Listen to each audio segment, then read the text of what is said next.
Bonjour à tous et bienvenue dans cette nouvelle vidéo.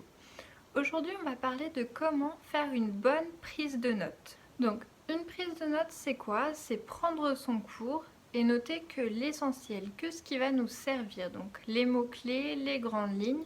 En fait on va retirer tout ce qui va être détails, exemples pas pertinents ou les anecdotes inutiles, tout ce qui va être hors sujet, on va le retirer.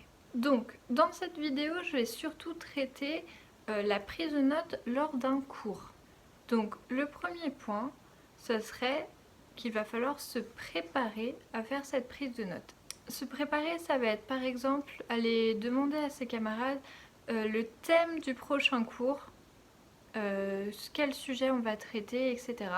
Le sujet du cours va nous aider à structurer notre prise de notes, donc il est important. Alors, je conçois qu'on ne peut pas toujours savoir de quoi le prochain cours va parler, mais des fois, si vous avez une autre classe, par exemple, qui a déjà eu ce cours, essayez de demander. Le deuxième point fondamental lors de la prise de notes, c'est être attentif en cours.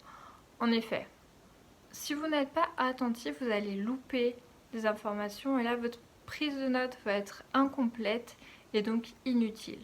Alors maintenant que vous êtes préparé à faire une bonne prise de notes, le deuxième point qu'on va aborder ensemble, c'est choisir son support. En effet, vous pouvez choisir plusieurs supports pour votre prise de notes et là, c'est vous, comment vous le sentez qui allez choisir. Vous pouvez avoir des feuilles blanches, des feuilles à petits carreaux, des feuilles lignées. C'est vous, comment vous préférez. Ce que je vous conseille, c'est si vous avez une tendance à perdre les feuilles, à être un petit peu tête en l'air, c'est de prendre un carnet ou un bloc-notes ou votre ordinateur si vous pouvez. Mais vous pouvez prendre des feuilles si c'est la méthode qui vous convient. Au niveau du stylo, prenez un stylo avec lequel vous avez l'habitude d'écrire. Votre écriture doit être lisible. Attention aussi à l'effet, beaucoup de couleurs, beaucoup de feutres, etc.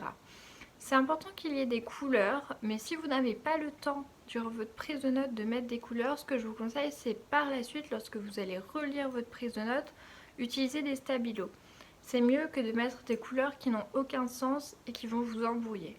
Au niveau de l'écriture, lors de la prise de notes, ce que je te conseille, c'est de fabriquer son propre dictionnaire, entre guillemets.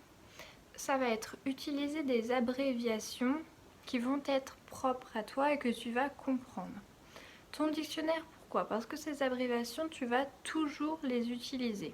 D'accord? Alors bien sûr, il faut faire attention en contrôle de ne pas les utiliser, mais lors de ta prise de notes, il est important de fluidifier ton écriture, de la rendre plus rapide et donc d'utiliser ces abréviations. Alors attention de ne pas utiliser le langage SMS, ce qu'on appelle SMS, donc vraiment avec des fautes ou ce genre de choses, qui là n'est pas simplifier l'écriture, qui peut t'embrouiller et il y a un grand risque de perdre en qualité orthographique. Au niveau de ta prise de notes, qu'est-ce qu'il faut écrire? Il faut écrire tout ce qui n'est pas mémorisable en premier plan. Ça veut dire les noms propres, les dates, les chiffres, les définitions, les schémas, mais aussi les questions que le professeur pose par exemple durant le cours et qui pourraient se retrouver à l'examen. Alors, il va falloir aussi que vous fassiez le tri entre les exemples utiles et les exemples inutiles. Il y a des exemples qui servent à retenir le cours, à le simplifier, à l'expliquer. Cela, vous pouvez le mettre dans votre prise de notes. Par contre, ceux qui ne servent pas, qui sont des anecdotes pures et simples ou que vous ne voyez pas l'utilité, ça ne sert à rien de le mettre dans votre prise de notes. Au niveau de la structure de votre prise de notes, il faut que ce soit organisé. Commencez par organiser votre prise de notes, bien l'aérer, utilisez les mêmes repères aux mêmes endroits. Il est aussi important de numéroter les pages, de mettre la date par exemple du cours, indiquer le titre, l'objet. Alors, ce que je te conseille pour une prise de notes par exemple qui n'est pas une définition, tout ce qui va être structure, etc., c'est de ne pas noter les phrases complètes. Par exemple, si je te dis Nelson Mandela, né en juillet 1918, mort en décembre 2013, a obtenu le prix Nobel de la paix en 1998. Toute cette phrase, tu pourrais juste la résumer en mettant N. Mandela, vu que tu sais de qui ça traite. Entre parenthèses, la date de naissance et la date de mort. Le mois n'a pas d'importance, donc par exemple tu pourrais mettre 1918-2013, prix Nobel paix 98 par exemple. Et là, tu as simplifié une phrase longue en, par exemple, une ligne. Donc cette phrase, les deux, elles ont le même sens, on y retrouve les mêmes informations clés. Donc au niveau de la prise de notes, ce que je te conseille, c'est de relire ta prise de notes dans les 24 heures après l'avoir écrite. Pourquoi? Parce que tu peux y renoter des informations importantes que tu as peut-être oubliées lors de la prise de notes, ou alors te relire, voir que tu as fait par exemple une faute, ce genre de choses. Tu vas pouvoir aussi surligner les parties importantes. Alors, exploiter ces notes, ça va être aussi important par la suite. Ça va être par exemple embellir ces schémas, mettre de la couleur, compléter des notes avec des informations par exemple tirées du livre. Mais vous pouvez aussi réfléchir au cours et vous poser des questions par exemple sur des problématiques par la suite, etc. Alors, il est capital de ne jamais recopier ces notes. Vos notes, elles doivent être exploitables telles qu'elles sont lors de votre prise de notes en cours. Je vais vous présenter maintenant la méthode que moi j'utilise pour justement compléter vos notes et qu'elles soient utilisables au le plus possible, qui s'appelle la méthode Cornell. Alors, ce système de notes, il est très simple, mais il est vraiment très efficace et je vous recommande de le tester. Alors, il peut ne pas marcher pour tout le monde, mais vous verrez qu'il est vraiment très efficace si vous suivez à la règle les étapes. Vous allez prendre une feuille. Si vous avez une feuille avec une marge, c'est encore plus simple. Si vous avez une feuille simple, par exemple une feuille blanche, ça ne va pas poser problème. Il va vous falloir prendre sur votre côté gauche de votre feuille, donc par exemple là vous avez la marge, si vous avez une feuille avec une marge, c'est de doubler la taille de cette marge. Donc vous allez prendre la marge plus un bout, ou si vous avez une feuille blanche, de prendre un tiers et de faire une colonne d'un tiers de la largeur de votre feuille.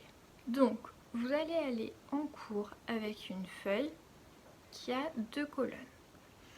Au sommet de la page, vous allez prendre par exemple 2 lignes ou quelques centimètres pour noter la date, le titre de quoi vous allez parler et numéroter votre page. Donc en cours, vous n'allez utiliser que la colonne de droite qui doit être donc forcément plus large que la colonne de gauche.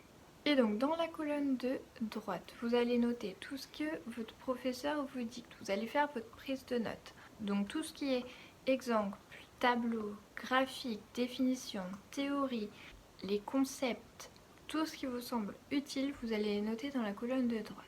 Une fois rentré chez vous, le soir même, et c'est important que ce soit le soir même, dans la colonne de gauche, vous allez tirer ce qui est important de la colonne de droite. Vous allez en fait faire une fiche dans la même page que la colonne de droite. Et là, en fait, sur une page, vous allez avoir le cours et la fiche. Alors bien sûr, ce que je vous conseille pour aussi plus de visibilité, c'est de faire les fiches à phare.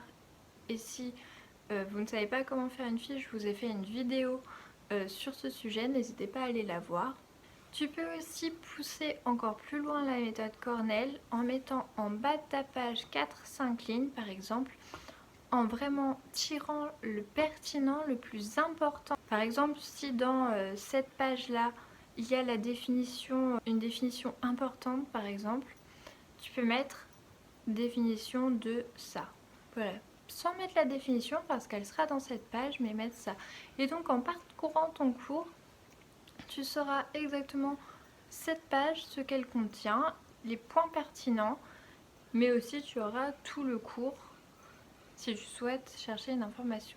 Donc, ce que je vous conseille, c'est d'utiliser cette méthode, mais n'oubliez pas de faire vos fiches à part. Cette méthode ne remplace pas des fiches, elle va vous aider à faire vos fiches. Voilà, donc c'est tout pour cette vidéo. N'hésitez pas à m'écrire un petit commentaire ou me mettre un petit like si vous l'avez aimé.